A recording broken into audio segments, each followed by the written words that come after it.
ថ្ងៃមួយសត្វទន្សាយបានដើរមកជួបសត្វខ្យងរួចក៏សើចចំអកឯខ្យងថាជាសត្វដែលយឺតជាងគេបំផុតក្នុងលោក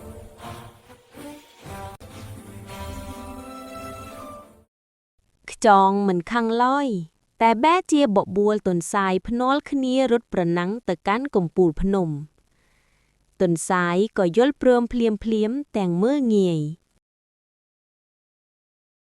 ខ្យងដឹងថាខ្លួនយឺតក៏ទៅហៅបងប្អូនខ្យងឯទៀតមកជួបជុំគ្នាបន្ទាប់មកឲ្យបងប្អូនទាំងអស់ទៅពួនតាមផ្លូវពីក្រោមរហូតដល់កំពូលភ្នំការប្រណាំងបានចាប់ផ្ដើមទន្សាយស្ទុះរត់យ៉ាងលឿនដូចខ្យល់បំរុងនឹងទៅដល់ទីមុនគេចំណែកខ្យងវិញដើរមួយមិនបង្ខំនុយឡើយទន្សាយខំរត់ឡើងចង់ដាច់ខ្យល់តែពេលទៅដល់ទី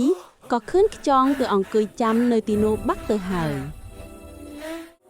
រឿងនេះអប់រំថាកុំមើលងាយអ្នកដែលទន់ខ្សោយជាងខ្លួនហើយភាពឆ្លាតវៃអាចយកឈ្នះកម្លាំងបាយបាន